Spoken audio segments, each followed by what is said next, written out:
This weekend, we have our brother Jason Hensley with us from the Simi Hills, California Ecclesia.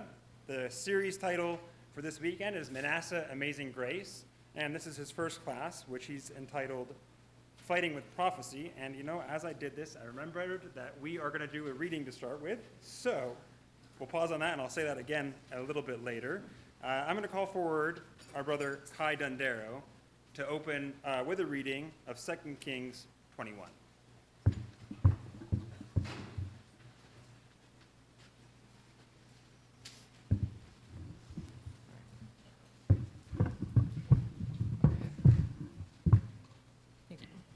All right, 2 Kings chapter 21. Manasseh was 12 years old when he began to reign, and reigned 55 years in Jerusalem. And his mother's name was Hephzibah. And he did that which was evil in the sight of the Lord, after the abominations of the heathen, whom Yahweh cast out before the children of Israel.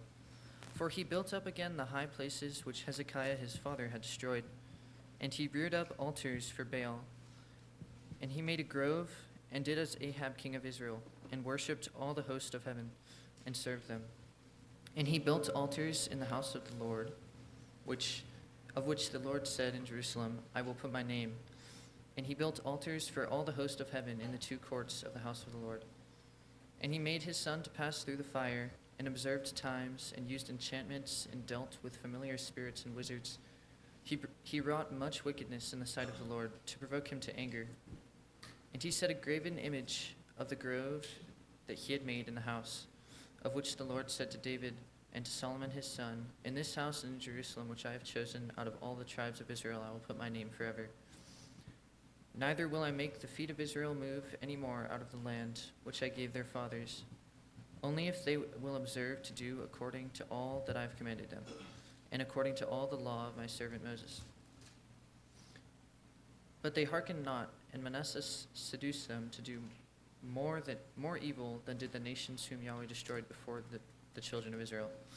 And Yahweh spake by his servants the prophets, saying, because Manasseh king of Judah hath done these abominations, and hath done wickedly above all that the Amorites did, which were before him, and hath made Judah to sin with his idols. Therefore thus saith the Lord, God of Israel, behold, I am bringing such evil upon Jerusalem and Judah, that whosoever heareth of it, both his ears shall tingle. And I will stretch over Jerusalem the line of Samaria, and the plummet of the house of Ahab. And I will wipe Jerusalem as a man wipeth a dish, wiping it and turning it upside down. And I will forsake the remnant of mine inheritance, and deliver them into the hand of their enemies. And they shall become a prey and a spoil to all their enemies, because they have done that which is evil in my sight, and have provoked me to anger, since the day their fathers came forth out of Egypt, even unto this day. Moreover, Manasseh shed innocent blood very much, till he had filled Jerusalem from one end to the other, beside his sin wherewith he made Judah to sin, in doing that which was evil in the sight of the Lord. Now the rest of the acts of Manasseh, and all that he did, and the sin that he sinned, are they not written in the book of the Chronicles of the kings of Judah? And Manasseh slept with his fathers, and was buried in the garden of his own house, in the garden of Uzzah. And Amon his son reigned in his stead. Amon was 22 years old when he began to reign, and he reigned 2 years in Jerusalem. And his mother's name was Meshullemeth, the daughter of Harez of Jotbah. And he did that which was evil in the sight of the Lord, as his father Manasseh did. And he walked in all the way that his father walked in, and served the idols that his father served, and worshipped them. And he forsook the God of his fathers, and walked not in the way of Yahweh. And the servants of Amon conspired against him, and slew the king in his own house. And the people of the land slew all them that conspired against the king Amon. And the people of the land made Josiah his son king in his stead. Now the rest of the acts of Amon which he did, are they not written in the book of the Chronicles of the kings of Judah? And he was buried in his sepulchre in the garden of Uzzah, and Josiah his son reigned in his stead.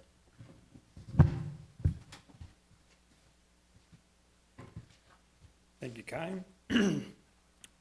This is Camp Ladore 2026. We have our brother Jason Hensley from the Simi Hills, California Ecclesia here to lead a series of classes on Manasseh, Amazing Grace.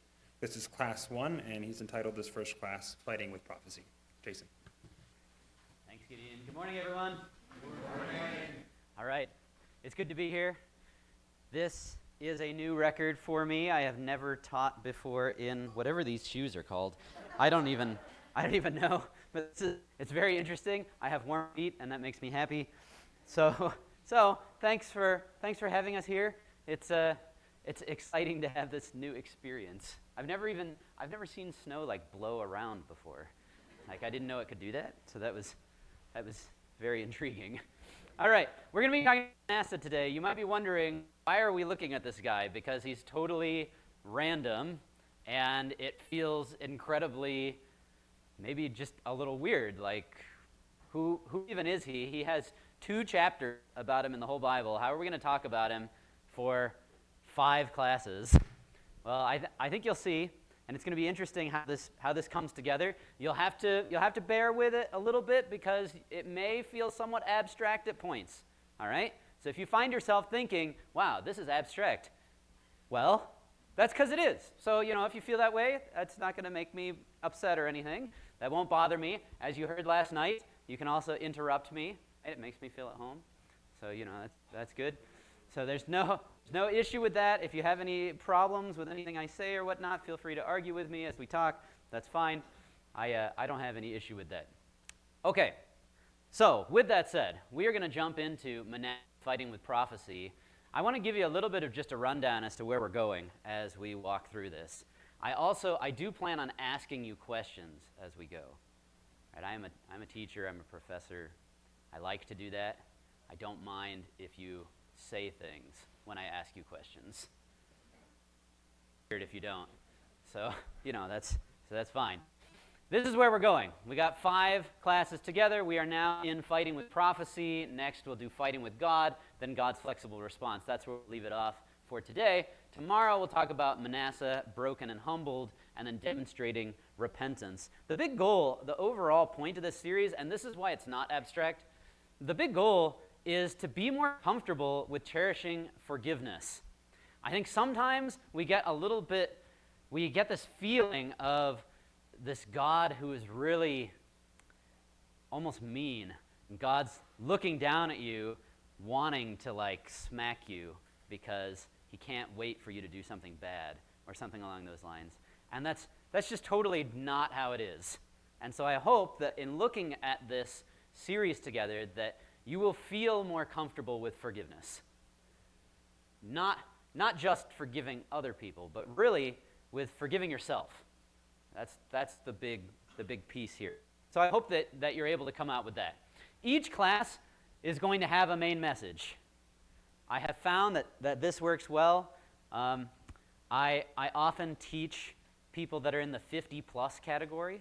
So weirdly enough, that seems to be my niche. I get a lot of 50-plus people that come and listen to me, and they tend to fall asleep, right? That's sorry, it's not, but, that tends to happen, and the point of this is when you fall asleep, if you guys happen to do that too, it's really nice to be able to have here's the one-liner point of this talk, right? So that way you can remember. Now, if you fall asleep, just be ready. I can see all of you, right? So, you never know what might happen. Okay. But this is the point. This is what we're looking at. So each class will have a main message. The first one that we're looking at today is don't underestimate God's mercy. I wrote all of these as imperatives. I also teach grammar. So an imperative is like a command sort of thing. I don't mean that to be intense. So if you feel a little intimidated by me saying, don't underestimate God's mercy, don't. It's a little reminder. Don't underestimate God's mercy. So that's the big thing that we're looking at in this first 45 minutes. Don't misunderstand God. That's our second piece. And then our third one today is consider how you present yourself to God. Tomorrow, we will embrace humility and we'll live differently. I made those smaller, because I figure you're not going to sleep a lot tonight. So these ones are even easier to remember. So today, we got 4 words. The third one, that one's kind of long. That's 7, but I think you guys can handle it. Okay, here's what we're going to get into in this first hour. I love having 3 sections in my talks. I don't know why. It's just how I think about things. Maybe you will do the same thing. I don't know. We'll see how it goes. We're going to do an overview of Manasseh because, as I said, he's totally abstract, and it may be hard to just kind of get into him. So we'll look at that, an overview of who he is. Then we're going to split into sections. We're going to look at grammar. That might sound totally ridiculous and totally boring. But I think you'll find, if you stay with me, I think you'll find that, oh, this actually makes sense. And this is interesting how this fits together. We'll see how Manasseh's fighting problems. Messages, don't underestimate God's mercy. And I think it's helpful to always ask a question when you're doing Bible study. I really recommend this. So just when you're reading Scripture, just ask yourself, why? Don't ask like what and how questions. Those don't usually. Why questions. So this is a why question for you to think about. Why was Manasseh so evil? So as you're going to see, anybody know like how bad was Manasseh? On the badness scale, where would you put him? Like 1 being, like okay, and 10 being uber bad. 15? Yeah, that's how he is. He like breaks the scale, right? When you look at Manasseh, you're like, oh, how does this happen? I didn't know anybody could be that bad, right? So this is the kind of thing, and that's why it's such a powerful story for us when we look at him, because he turned around, and God actually works with him. And it's kind of like one of those things of, oh, okay, like if God, he'll definitely work with me.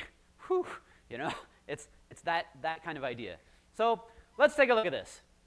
All right, Manasseh's story takes place in a context. So to understand, you have to understand that context. So let's just grab this first of all. Number one, there were 2 kingdoms at the time, 2 kingdoms that were supposed to be faithful to God. What were they called? Israel and Judah, okay? Which one's in the north? Israel. So therefore, Judah is in the south, yes? Okay, so you have Israel in the north, Judah in the south. By the way, if this helps at all, I've always found it useful to remember. That may help. I don't know. Anyway, you have Israel in the north, Judah in the south. So you got the... Now, Manasseh was king of which? Judah. Okay, he was king of Judah. All right, so when we take a look at our timeline, which you probably can't see, I love this timeline. So if you ever get the chance, you should just sit down and spend hours staring at this. And that might sound totally out there, but it's really not. Like there's tons of stuff here, and if you just get yourself like a hot drink and you sit down and you read this timeline, you will find that it will occupy your life for many, many hours. So here's what we're looking at. Let me give you a little rundown. Yellow, that's Israel, right? Green is Judah. Okay, good. So you see Manasseh down there on the bottom left. You also have, this is why this timeline is so cool, you also have the red, which starts out on the top as kings of Assyria, and then underneath that, the red there is kings of Babylon. So you can actually note all these different kings that are going on at the same time. The guys in the middle here, these names, those are the prophets. And the color, the corresponding color, is what nation they prophesied to. Right? This is so exciting. When I teach this at university, I regularly have students who are like, "Can I have that chart?" And I'm like, "Yes. You take Christadelphian resources and you love them. That's great. You do that. I think that's wonderful." So anyway, this is what we're. Therefore, look at this. Here's Manasseh, bottom left. What do you notice about where Manasseh is on the chart? Don't say he's on the bottom left. I know that, thank you. Yeah, Charlie? What's up? This thing is loud, I can't hear you. It's getting ready to turn off? Yeah, that's good. I still can't hear you, I'm coming over here. He's at the beginning, yes, he is at the beginning of the bottom, right? Okay, interesting. Beginning of the bottom. What do you notice is gone? There's no Israel anymore, right? So Israel ended at the top, and if you look, I got a little pointer thing. There you go. Can any of you guys see that? Okay, remember, I'm used to doing 50 plus, and they tell me they can't see it, so that's, okay, good. So there you go, Assyrian captivity, that's where Israel goes. This is why you get the lost 10 tribes, if you've heard of that. And then down here, you have Manasseh. Israel is gone. Okay, so that's sort of our context. Judah's still around. They're going to get carried off to Babylon by Nebuchadnezzar in just a couple generations. You can see that. It's going to be Manasseh, and then his son reigns for like 2 years. Then you get Josiah, who's about 30-ish years, and then these other guys. Whoa, a green one. Oh, Craig, that was you. I thought somebody was like trying to, like join me here with this. We could battle together. I have 2 now? Oh, that's brighter. That's good. That hurts. Wow. All right. Well, thank you. Man, okay. Anyway, all right, so there's Manasseh down there at this point. This light green, this is when the Jews, that's what they're called at this point because they're from Judah, right? So they are the Jews. I don't know if you knew that that's where that term comes from, but it's the tribe of Judah that, there you go. It's the tribe of Judah that returns, and that's what the light green is. Okay, so there you go. So that's where Manasseh fits in. If you take a look at his life and what's going on during his life, there's really not a whole lot of super huge events. So this is what we can break it down as. I have titled the first portion of his life, Big Idolatry. Because remember, he was super bad, right? So we'll take a look at that, and we'll see the super badness of the big idolatry. Then you get an invasion by the Syrians. He's carried off to, anybody know where? Did you hear it? You didn't hear it because we read Kings, but it's in Chronicles. He's carried off to Babylon, which is very interesting. I want you to just think about that. All right. So he gets carried off to where? Babylon. Okay. By who? Assyrians. Okay. Now again, I know that feels abstract, but you gotta keep that in your mind because that matters, and I want you to think about that's weird. Assyrians carry somebody off to Babylon. That's weird. Okay. Now he then repents while he's in Babylon, and then he makes a personal revival when he comes back. So that's really the story. It's pretty straightforward. There's not a whole lot of happens in his reign, but there's a lot of little details that the Bible gives us. We're going to try and work through those details. The first thing, in fact, is something that you may not have noticed. Before we go into this, so that you know that they have some credibility in teaching these things. So I know biblical Hebrew, I teach biblical Hebrew, right? So I am not just like making this stuff up, okay? Now, if you'd like me to prove things to you, that's fine. Come up and we can talk about it afterward, and I show it to you. For now, I'm not going to prove this stuff. I'm just going to tell you here's where the record goes. We're going to split the record into sections. You might not be aware, but the Hebrew Bible divides the record up on its own. I don't know if you've ever noticed that. Like, we have chapters in our Bibles, right? Those are not the original Hebrew chapters, although the Psalms are. But the other ones are not necessarily. Some of them are, some of them aren't. However, the Hebrew divides it up. Okay, so that means that if you're reading the Hebrew will show you there should be a break in the story right here. Does anybody know how you can tell? It's really fun. This is good. You're going to like this. Ooh, okay. Now, this is where it gets a little grammar-ish. So be ready. I know some of you guys might be like, what? I just finished school yesterday, right? Well, that's all right. This is good for you to expand your brain a little bit on the weekend. Now, here's the deal. This is a very exciting book, okay? If you need to take a nap or something, it's a great book to read. It's called An Introduction to Biblical Hebrew Syntax. Okay, it's only about 500 pages. Now, here's the deal. Listen to this.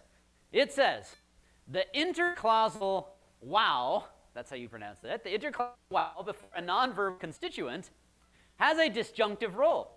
There are 2 common types of disjunction.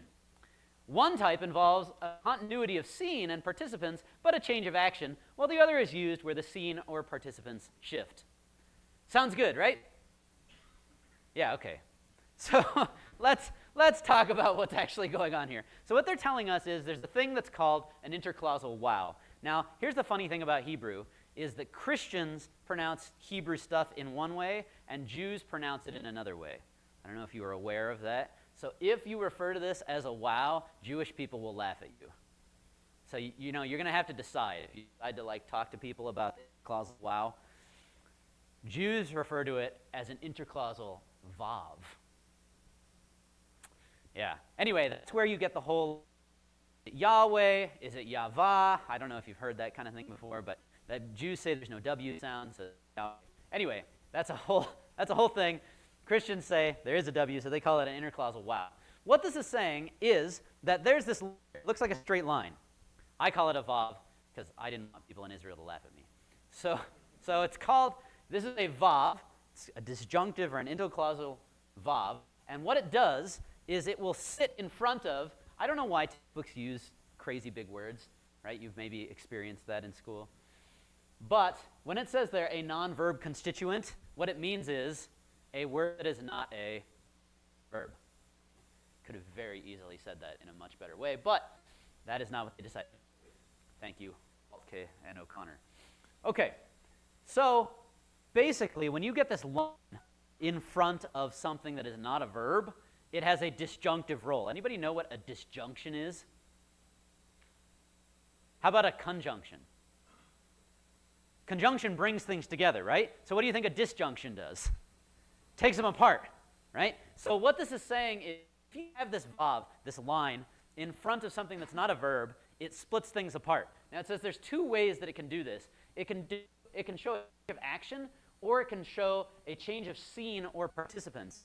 Now the change of action, that's sort of like just a shift in direction of what the story is saying. That's not a very big deal. That's sort of like a new sentence, is kind of the idea. This change of scene, that's like a change in paragraph. So this is like the intensity of the thought. So let's see a couple of examples here. Genesis 24, verse 56, this is the story in which Abraham sends his servant to get a wife for Isaac. You might remember the story. This is one of those like vav lights. So it's an easy one. It's just a change in idea, not a big change in paragraph. So listen to this. He said to them, this is Abraham's servant, "Do not detain me. Now that the Lord has granted success to my journey, send me on my way so I may go to my master." In other words, he finishes his thought. Stop. Now that I've done this, let me go. Right? So it's like a pause, and then now he's going to say something else. So that's not really that big of a deal. See a little more of the contrast here. This is the story of Joseph with the butler and the baker. Listen to this. He restored the chief cupbearer to his position so that he once again put the cup into Pharaoh's hand. Now, our disjunctive vav, or our interclausal wow, it's right here, but he impaled the chief baker. Do you feel the contrast? Yeah, you can see it there, right? Okay. Now, here's is one of those more intense versions, like the new paragraph kind of idea.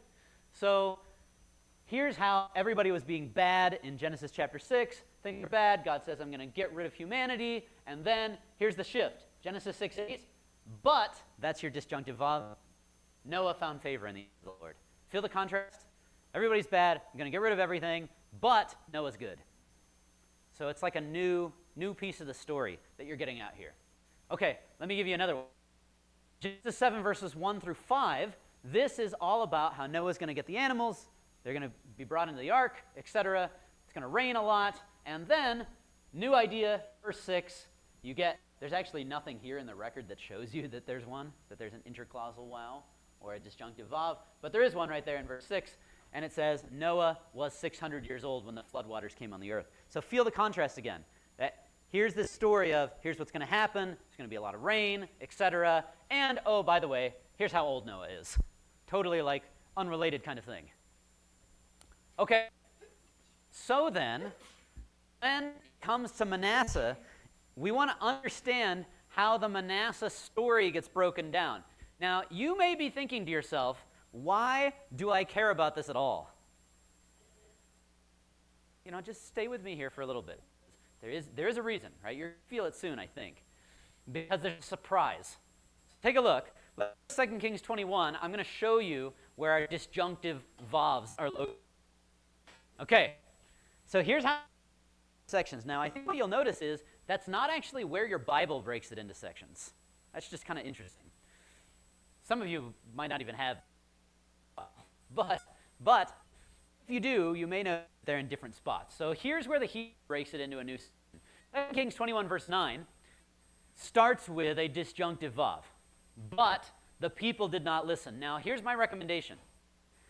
Because you can actually see these, and you want to just write this in. You may want to just note, there's a disjunction or a new record here in verse 9, however you want to put it down. So it starts with, but the people did not listen. That's that disjunctive vav. Another one in verse 16. So it's a new part of the story. So you get in verse 9, the people didn't listen, all the things that God's going to do against Jerusalem and Judah. And then in verse 16, here's like the next level. Manasseh also shed so much innocent blood that he filled Jerusalem from end to end. So you get, here's all the bad stuff they're doing, and now Manasseh made it even worse in verse 16. And then verse 17, another disjunctive vav. As for the other events of Manasseh's reign and all he did, in the sin he committed, are they not written in the book of the annals of the kings of Judah?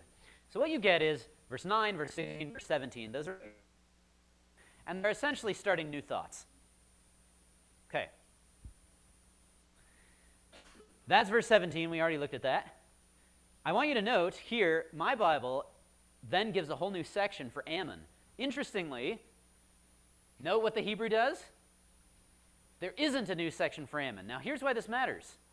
Right? You can start to see a little bit of how this helps. What this tells us then is that Ammon's story is actually the continuation of Manasseh's story. Now, again, that's not going to change your life. I understand that. We're getting there.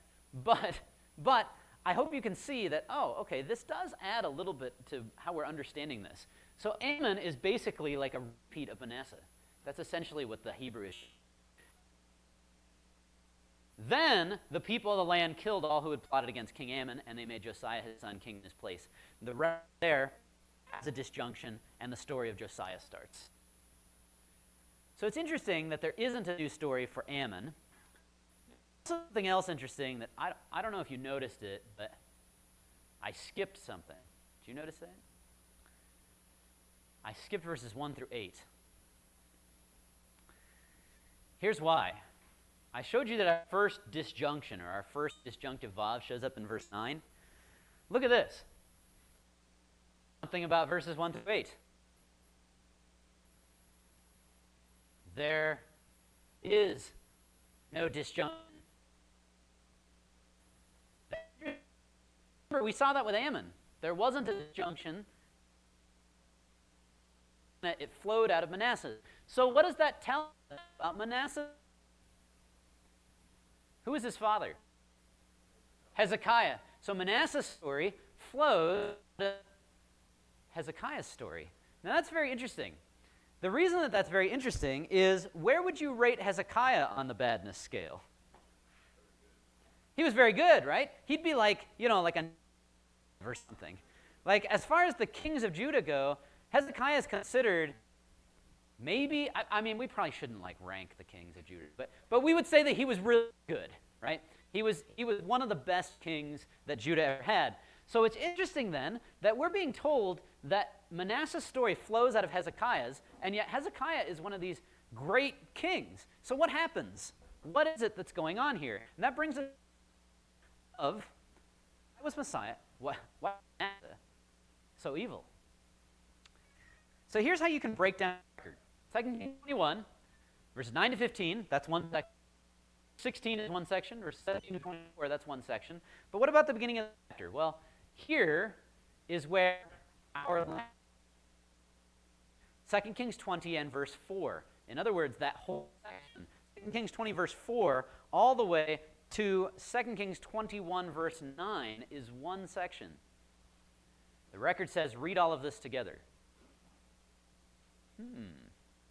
So here's my question for you. What happens in 2 Kings 20 verse 5 to lead up to Manasseh? What is all that about? Anybody know? What happens in 2 Kings 20? This is the Hezekiah that no one talks about. Do you guys remember what happens? It's very, again, it's somewhat obscure. But Hezekiah gets visited. Who visits him?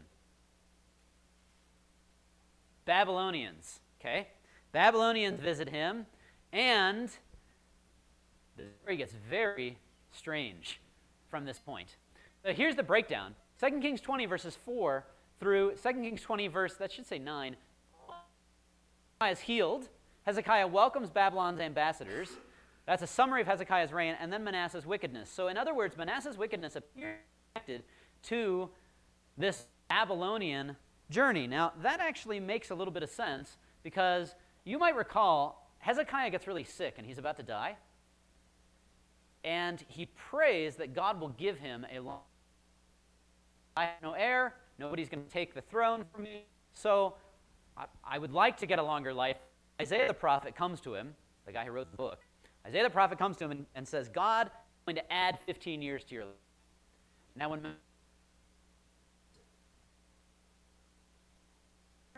Manasseh is born during that extra 15 years, right? Yeah.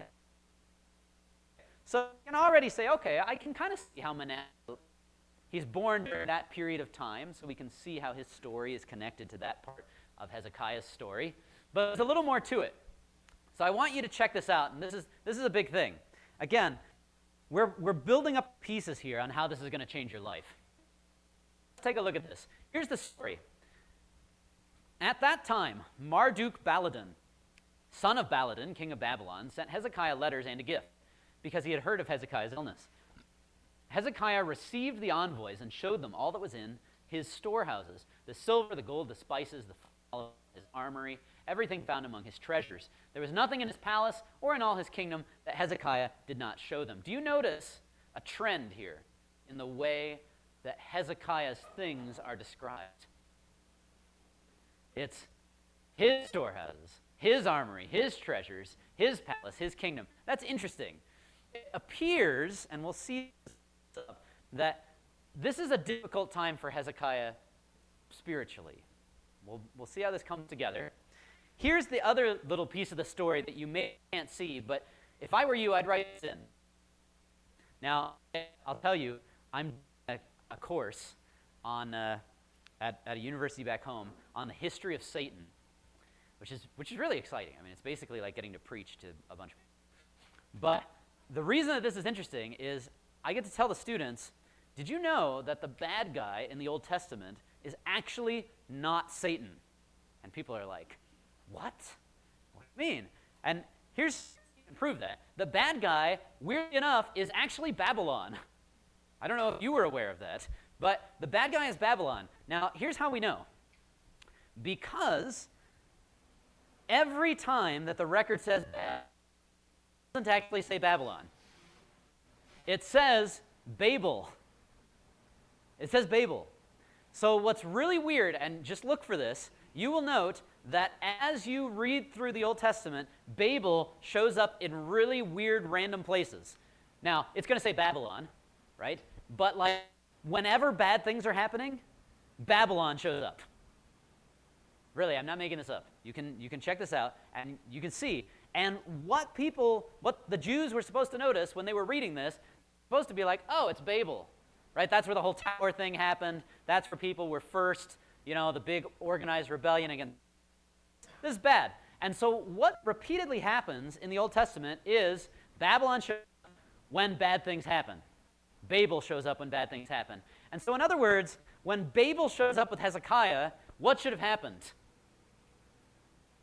Hezekiah's badness alarm should have gone off, right? He should have been like, uh-oh, wait a minute. Let's sort this out here. These guys are the guys that basically the whole Bible says bad things about. Now, I'm not saying he should have been like, you're Babylonians, I won't talk to you, thing. I mean that.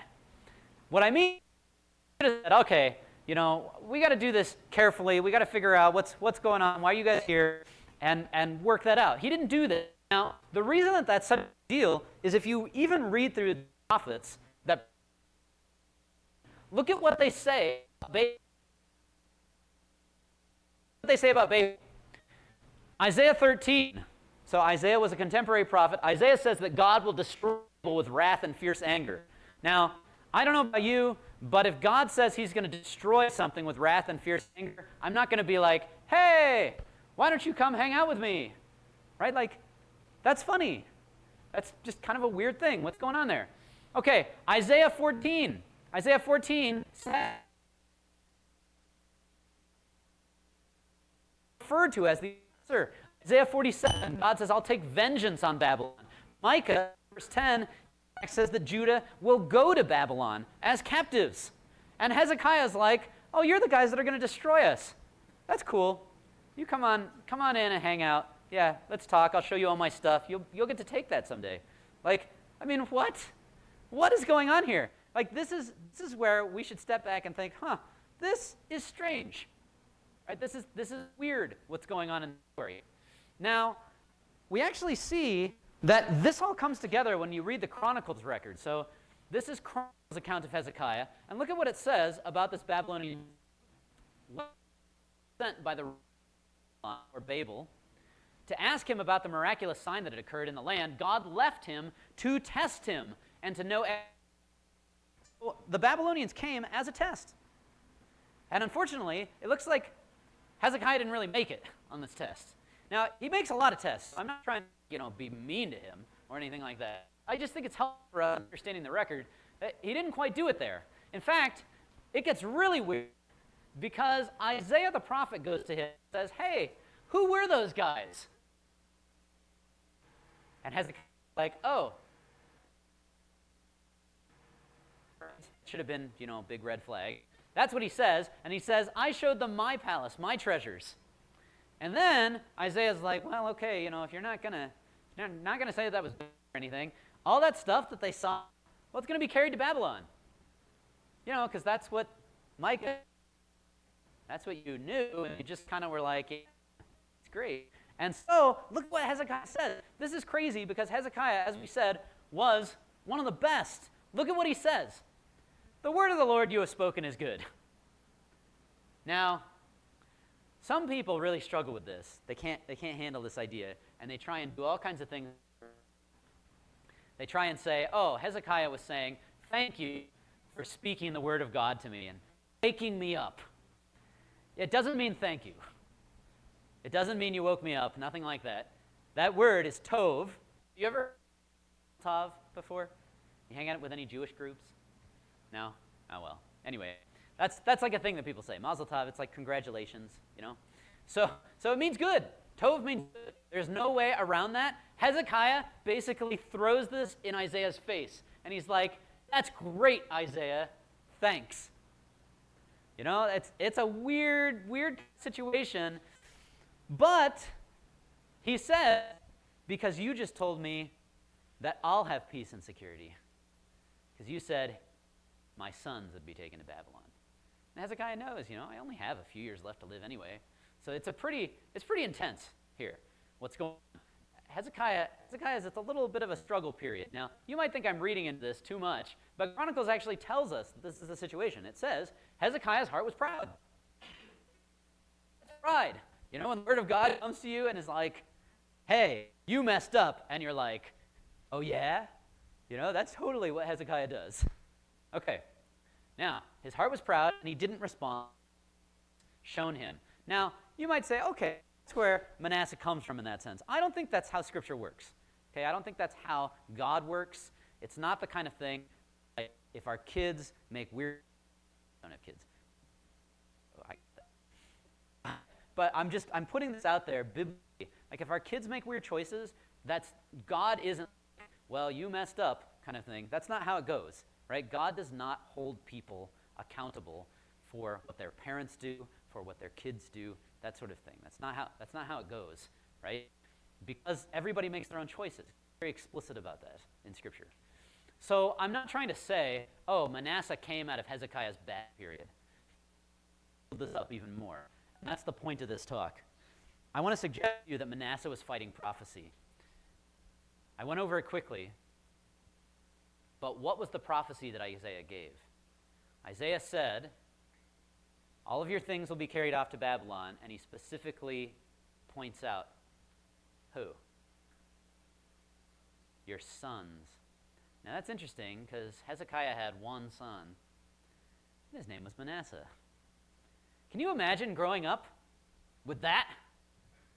Right? Like, you have this whole thing in your mind in which Isaiah the prophet says, you're going to Babylon. Like little 3-year-old Manasseh, and you're like, well, great. This is, I'm going to be carried off to Babylon. Now, you have a few different choices here, right, with this. You could say, well, I guess that's what's happening. I guess that's going to go. You could also say, you know what? I believe God is a God of mercy. He gives prophecies like this, but when people change, he changes. So Manasseh could have said that. Or he could have done what he chose to do, which was basically, oh yeah, God, watch this. You try and fulfill that prophecy. So that's here. And that's where this is very interesting, because I think Manasseh, we're going to see that, well, this actually is very relevant to our lives, because sometimes we make choices like that. We say things in our minds like, oh yeah, God, just try. Let's see how this goes, right? We fight. Sometimes we fight. And I want us to look at this. Now, I'm going to read to you from a translation here that's called the HD. It stands for Hensley Dynamic Translation. All right? So this is my translation of this section. If you're curious to where I got any of these things, I'm happy to walk through that with you. But this is what's going on. I've underlined the important parts here. As we look at Manasseh's story from the Hensley Dynamic Translation, please note these underlined pieces show us something very explicit about what Manasseh is doing. I want you to figure out what it is. Okay? Manasseh is doing something that's very focused, very purposeful. What is it? Manasseh was 12 years old when he became king and ruled for 55 years in Jerusalem. His mother's name was Hephzibah. He did evil before Yahweh, like the obscenities of the nations whom Yahweh disinherited from before the children of Israel. He reconstructed the high places father Hezekiah had obliterated. He erected altars to Baal and made Ahab, king of Israel, did. He bowed to all the celestial bodies, built altars in Yahweh's house, the specific place in Jerusalem where Yahweh said he would put his name. He built these altars to the bodies on the Temple Mount platform and in the temple court itself. He offered his child through fire, practiced magic, sought omens, set up a head wizard surrounded by necromancers, causing depravity to take and provoking Yahweh to anger. He even took the image of Asherah and put it in the temple. So what do you notice? What's focused? Yes, Kai. It's specifically against God. Now, here's the thing. If you walk through, and I got 6 minutes, so I'm not going to go through all this stuff. If you go through, spend some time looking at some of the other kings of Judah. Right, so this is Jeroboam. He's king of Israel, but I see the same idea. Jeroboam creates this whole weird system of worship where he's got these calves. One is in Bethel, one's in Dan.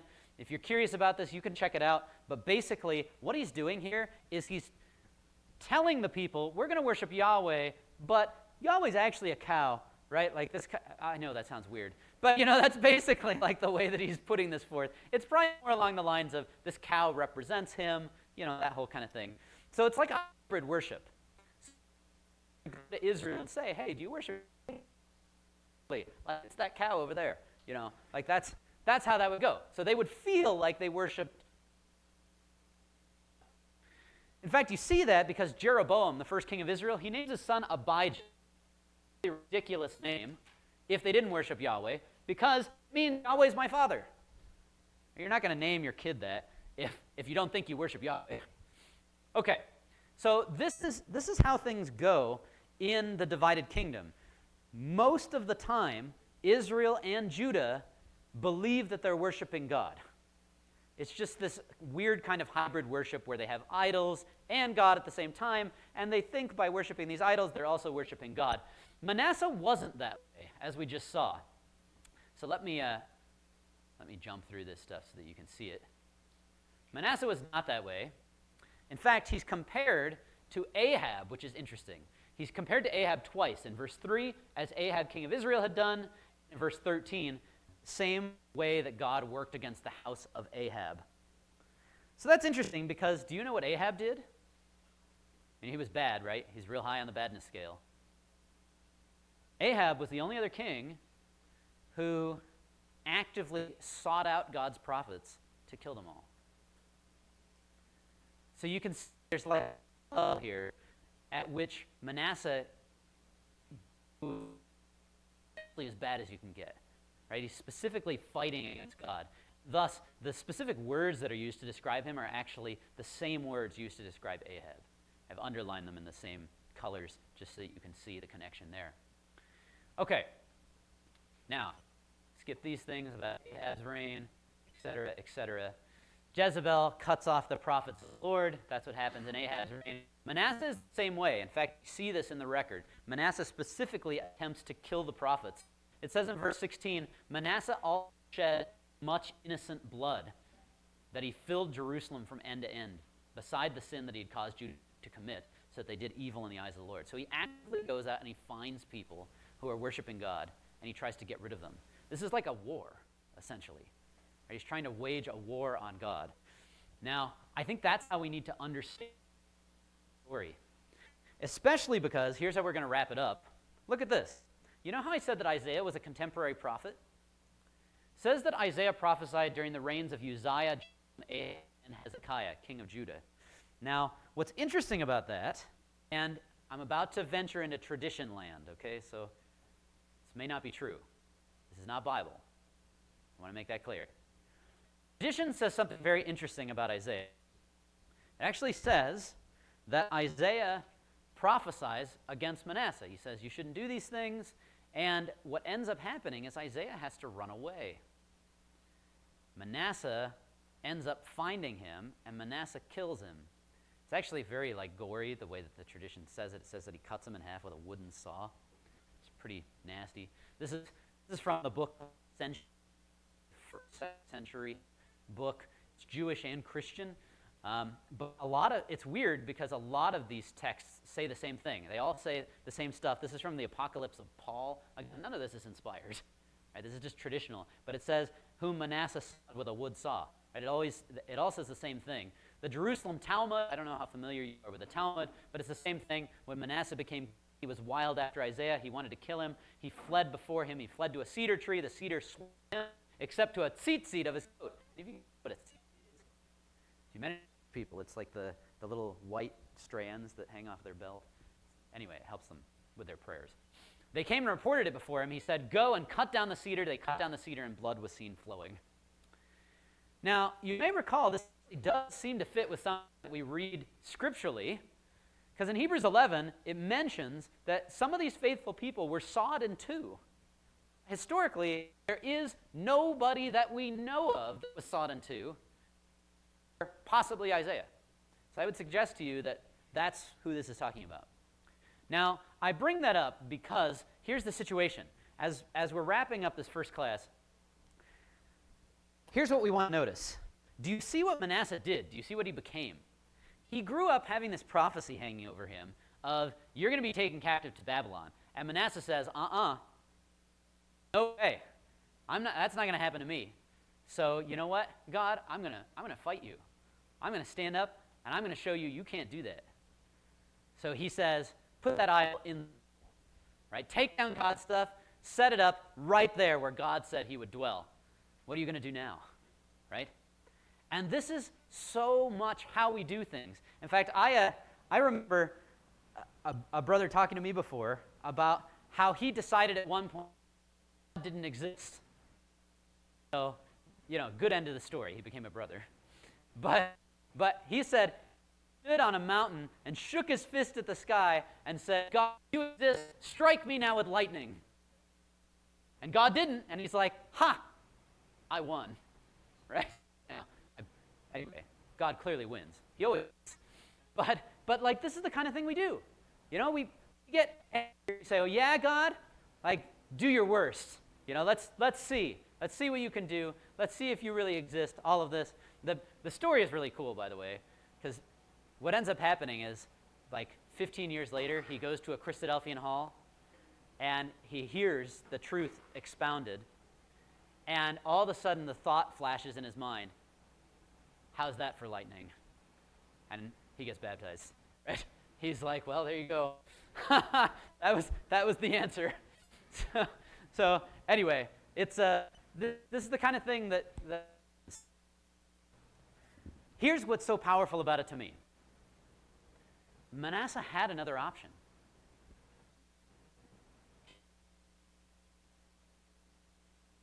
The whole point of the prophecy wasn't him to say, it was for him to say, guess the way that what God is trying to show is that he is a God of so much mercy, a God who wants people to change, a God who wants us. And so I hope that that's how you can see that this fits with our own lives. What we need to do is we have to step back and recognize that God's mercy is so much bigger than I think we ever even fathom. And so that's our foundation on which we're going to build. And in class 2, we're going to move into how God gives that option. There's 2 ways to go. Are you going to see him as a God of mercy or a God of judgment? Manasseh goes the judgment route. And because of that, that's what God ends up being for him. But it didn't have to be that way.